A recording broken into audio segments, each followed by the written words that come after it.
पाकिस्तान और न्यूजीलैंड के दरमियान टी20 सीरीज़ का आखिरी मैच कल वेलिंगटन में पाकिस्तानी वक्त के मुताबिक 11:15 बजे सुबह स्टार्ट होगा।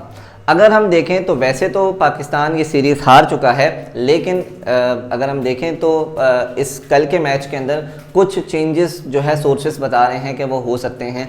सबसे पहला चेंज तो हमारे जो प्रीमियम फास्ट बॉलर हैं जिसको हम ईगल कहते हैं, खैर ईगल तो खैर वो नहीं है, वो इलीगल अभी फ़िलहाल काम कर रहे हैं, शाहिनशाह अफरीदी और दूसरा शादाब खान। अब इन दोनों की अगर हम बात करें तो पूरे के पूरे सीरीज़ के अंदर इन दोनों की कोई परफॉर्मेंस नहीं थी। शादाब खान की अगर हम स्पेसिफिकली अगर उसके टॉपिक पे बात करें तो शादाब खान पाकिस्तान की टीम से अपनी घटिया परफॉर्मेंस की वजह से वो आउट हुए थे, लेकिन आफ्टर सम टाइम बगैर किसी परफॉर्मेंस के, बगैर किसी प्रोसेस के उनको वापसी ले आया और शादाब खान को वाइस कैप्टन बनाकर वापसी टीम में लेके आए हैं। अब सबसे बड़ा इशू ये है कि पाकिस्तान क्रिकेट टीम के अंदर जो वाइस कैप्टन है वो कैसे बैठेगा, तो हमें ये बड़ा स्टेप लेना पड़ेगा और कल के मैच में हमें सुफियान मुकीम जैसे यंग टैलेंट को जो है वो चांस देना होगा। इसी तरीके से हम एक नई टीम बना सकते हैं, क्योंकि हमारा मकसद इस जो दौरा था हमारा न्यूजीलैंड का, इसमें हमने मेजॉरिटी में जो जूनियर्स हैं उनको खिलाया था, यंगस्टर को खिलाया था, लेकिन स्पिनर्स के अब भी फुकदान है। अबरार अहमद के साथ अच्छा बॉल शेयर करने वाला दूसरा स्पिनर अभी तक हमारे पास मौजूद नहीं है, क्योंकि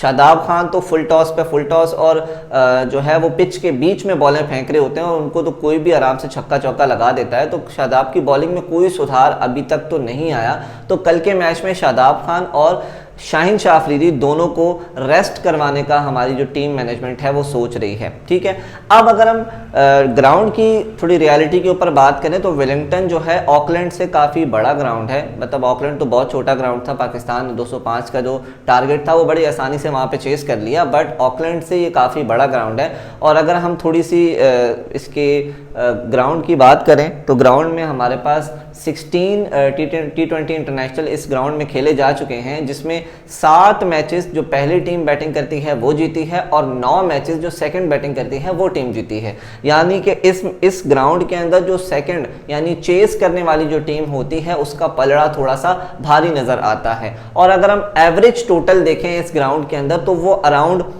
170 या 175 इसका जो है वो एवरेज टोटल है। यानी जो टीम भी 175 क्रॉस कर लेती है वो अपने आप को एक बेहतर सिचुएशन के अंदर पाती है, क्योंकि ये टारगेट जो है वो डिफेंड किया जा सकता है। अच्छा, पाकिस्तान को कल क्या करना है, पाकिस्तान ने अपने यंगस्टर को चांस देना है और ज़्यादा से ज़्यादा, जैसे मैंने आपको कहा कि सुफियान मुकीम को खिलाया जा सकता है और मोहम्मद अली को सिर्फ एक मैच खिलाया गया। इसके अलावा आकिफ हमारा एक और यंगस्टर है, फास्ट बॉलर है, उसको एक अभी जो है एक और चांस देना बाकी है।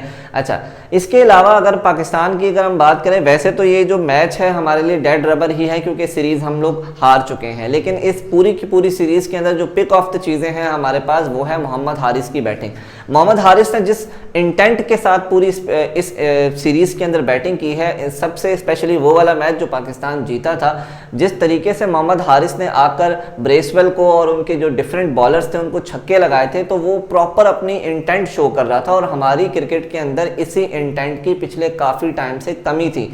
इससे पहले वाली जो जोड़ी थी यानी कि बाबर और रिजवान, वो आकर इतना टाइम लेते थे क्योंकि वो दोनों ही एक जैसे यानी कि एंकरिंग वाले प्लेयर थे। अब एंकर प्लेयर क्या होता है, आपको भी इस बात के बारे में पता होगा। एंकर प्लेयर उस प्लेयर को कहा जाता है जो थोड़ा सा आकर टाइम लेता है, पिच पर आकर कुछ बॉलें उसको चाहिए होती हैं ताकि वो सिचुएशन को समझ सके। लेकिन टी20 क्रिकेट इतनी फास्ट हो चुकी है, हम आईपीएल में देखते हैं कि 200, 250 या 270, 80, 90 का जो स्कोर जो है वो बन रहा है, तो वो कैसे बना पा रहे हैं, क्योंकि उनकी इंटेंट ही है। पहली बॉल से वो आकर मार धाड़ करना शुरू कर देते हैं और इंटेंट शो करते हैं। जैसे आज हम ट्रेविस हेड को देखते हैं, अभिषेक शर्मा को देखते हैं, तो वो पहली बॉल से आकर टाइम नहीं लेते, एंकरिंग नहीं करते, यानी कि वो आकर फौरन से मार धाड़ करते हैं और एक ऐसा एक बेस, एक प्लेटफॉर्म सेट कर देते हैं जो आने वाले जो प्लेयर्स हैं वो भी उसको कैरी करते हैं और एक अच्छे टोटल तक टीम को पहुंचाते हैं, तो जो कि कमी थी। लेकिन हारिस ने आकर वो शो किया कि मेरे अंदर वो इंटेंट है, मेरे अंदर वो गुर्दा है कि मैं वो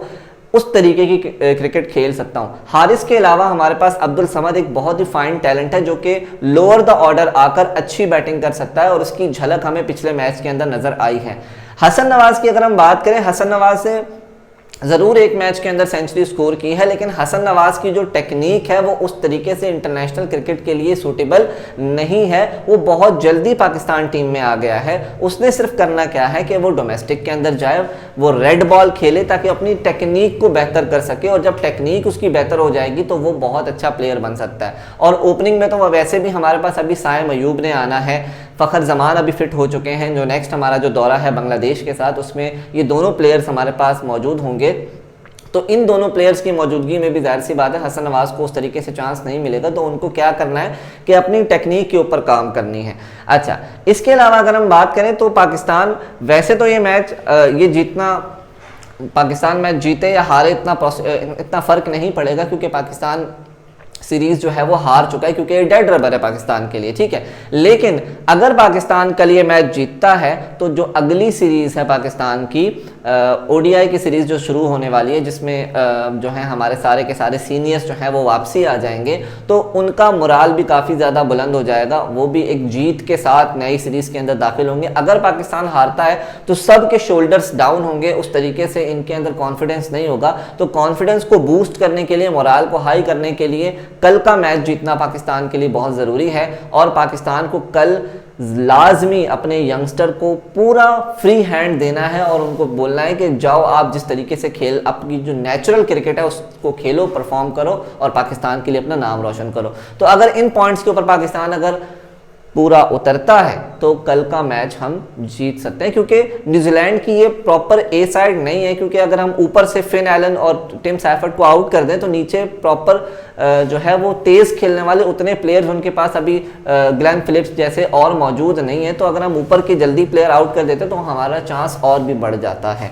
तो अगर इन पॉइंट्स को अगर हम देखें तो काफ़ी ज़्यादा पाकिस्तान के चांसेस हो सकते हैं, क्योंकि पाकिस्तान वैसे भी आपको पता है कि एक अनप्रिडिक्टेबल टीम है। 1 मिनट डाउन 1 मिनट अप जैसी बात है, क्योंकि पहला मैच जिस तरीके से हम हारे शुरू के 2 मैच, तीसरे मैच में हमने इस तरीके से बाउंस बैक किया कि कोई भी एक्सपेक्ट नहीं कर रहा था। तो हो सकता है कि कल भी ऐसा ही कुछ हमें एक्शन पाकिस्तान की तरफ से देखने को मिले।